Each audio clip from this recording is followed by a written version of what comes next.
De même que les enfants d'Israël reçurent le modèle céleste pour le tabernacle, nous aussi nous devons recevoir la connaissance de la volonté de Dieu pour son Église.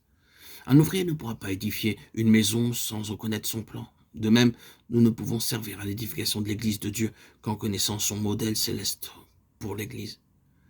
C'est pourquoi il est nécessaire que nous soyons remplis de la connaissance de la volonté de Dieu. Un jour, les frères du Seigneur vinrent le voir. Ils envoyèrent un message pour lui annoncer que ses frères et sa mère étaient venus pour le voir. Ils avaient voulu manifester leur importance en faisant proclamer leur relation avec Jésus. Mais le Seigneur Jésus répondit, « Qui est ma mère? Qui sont mes frères ?» Puis étendant la main sur ses disciples, il dit, « Voici ma mère et mes frères, car quiconque fait la volonté de mon Père, qui est dans les cieux, celui-là est mon frère et ma sœur et ma mère. » Matthieu 12, 48 à 50. Voulez-vous construire la maison de Dieu? Alors il est nécessaire que vous sachiez comment trouver la volonté de Dieu et aussi être désireux de l'accomplir. Beaucoup d'entre nous dépensent leur argent comme ils veulent et font leurs propres plans pour leurs vacances, leurs loisirs. Si je veux que ma vie soit pleinement bénie, je dois savoir comment trouver la volonté de Dieu pour tous les détails concernant ma vie. Si je ne suis pas désireux d'être gouverné par le Seigneur en ce qui concerne la manière de dépenser mon argent ou l'utilisation des loisirs ou des occasions qui se présentent, je ne pourrai pas avoir de part dans l'édification de la maison de Dieu. Après que les enfants d'Israël eurent dressé le tabernacle, une colonne de nuée et une colonne de feu le couvrit, et ils furent dès cet instant gouvernés par cette nuée. Quand la nuée s'élevait, ils partaient. Lorsqu'elle demeurait dans un lieu, ils y restaient aussi. Le Seigneur Jésus-Christ est notre nuée. Il vit en nous et nous conduit chaque jour. Il est notre ami et le guide céleste qui nous conduit dans la voie où nous devons marcher. Dieu donne à Moïse le plan céleste pour le tabernacle dans chaque détail, sa longueur, sa largeur, sa hauteur et tous ses matériaux. De la même manière, Dieu désire vous donner son plan céleste pour toutes vos activités, à la fois dans la vie de chaque jour et pour votre ministère.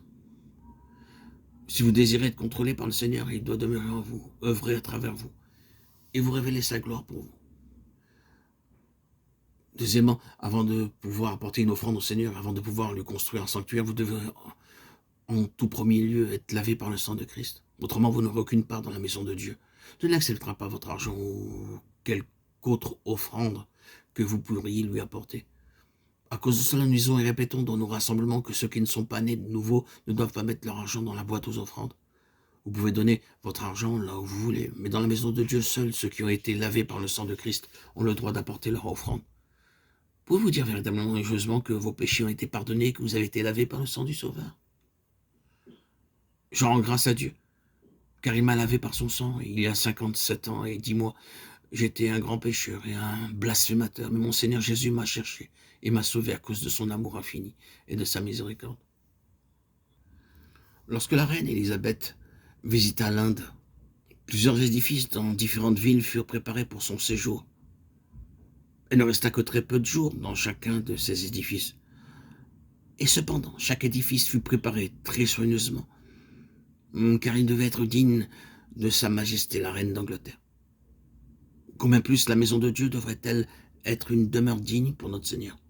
Sa patience, son amabilité, sa bonté, sa grâce, sa miséricorde, son indulgence, sa sagesse et sa joie doivent se trouver en nous, afin que nous soyons une habitation digne pour lui.